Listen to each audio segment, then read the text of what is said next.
Secretary of State Hillary Clinton is on Capitol Hill right now, appearing for the first time before Congress as the Secretary of State, taking some tough questions on foreign policy from members of the House Foreign Affairs Committee, but in general getting a very, very warm reception. Secretary Clinton emphasized that stopping Iran from acquiring nuclear weapons is an imperative for the Obama administration, and that the U.S. is laying the groundwork for tough sanctions on Iran if it rejects offers of engagement. We are also laying the groundwork for the kind of very tough, I think you said, crippling sanctions that might be necessary in the event that our offers are either rejected or the process is inconclusive or unsuccessful. NBC's Kelly O'Donnell joins us live now from Capitol Hill.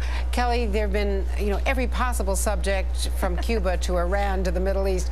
As you would expect from the Secretary of State, she's handling it all. But let's go first to what she had to say about Dick Cheney.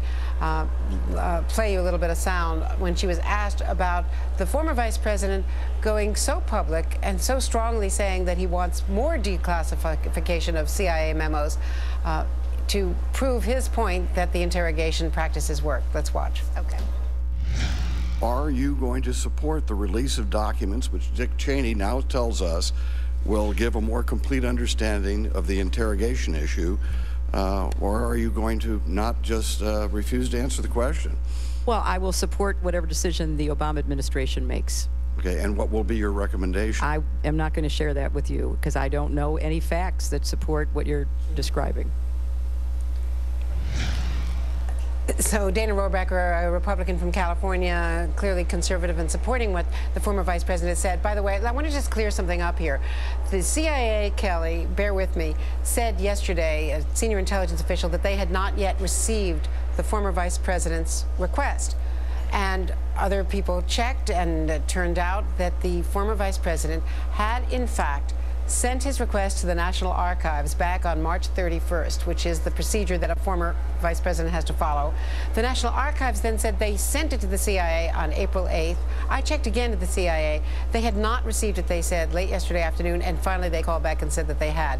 So let's just clear that up. The vice president did what he was supposed to do in trying to get this stuff declassified. I don't know why it takes the National Archives so many days to forward it to the CIA and why they can't find it or why the community, but let's just say if they can't find a request from the former vice president, then Andrea, what I find amusing about that is, do you remember there was a time when the vice president went in office, Mr. Cheney did not want his records going to the National Archives, yes, and he was fighting against that. So I thought that was sort of an ironic twist that he reached out to the archives to try to make this point. Which is the procedure that he's supposed to follow, and somehow it takes a long time to get across town or across government a river to red Langley. tape, yes. But let me ask you about the pressure that she's been under from some Republicans today, but generally a warm reception, except there were disagreements about Cuba. She did make some news on that in that regard, because she pointed out to Fidel Castro today, writing, "Not so fast, Raul, my brother was misinterpreted." There seems to be, according to what Clinton said, and according to my own sources down there, the possibility of some sibling rivalry over whether or not to reach out to the United States from the brothers Castro. Exactly, and that's been one of the things that certainly Secretary Clinton has had her antenna geared to, because obviously Fidel Castro, for all of these decades, has managed to always find a way to insert himself at a critical moment. You know that, you've interviewed him, you've met him, and this open door that seems to have existed from Raul Castro, now president, is an important opportunity for the Obama administration. Secretary Clinton has been, as you pointed out, treated very favorably, especially by Democrats, but by Republicans too.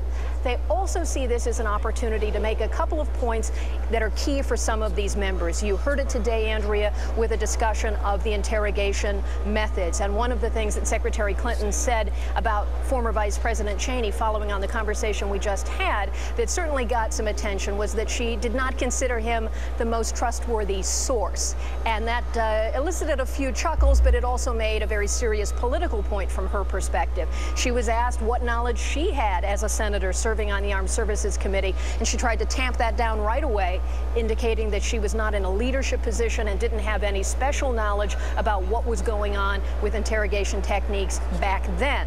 And she's in that position of trying to be very cautious, because as a former candidate herself, wanting to make certain there's no daylight between her comments and now President Obama's, and as a former First Lady, understanding the importance of when you are out of office, the things that are said by a former president or former First Lady do have some impact in the current political arena. It's been really interesting to watch her performance today on such a range of issues. Andrea?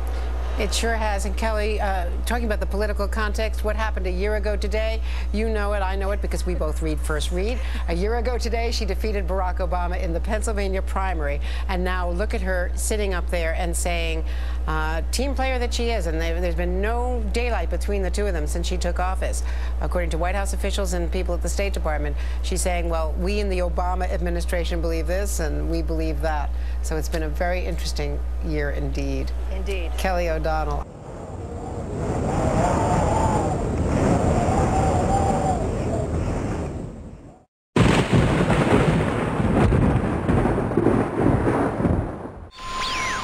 It's not over until the lady in the pantsuit says it is.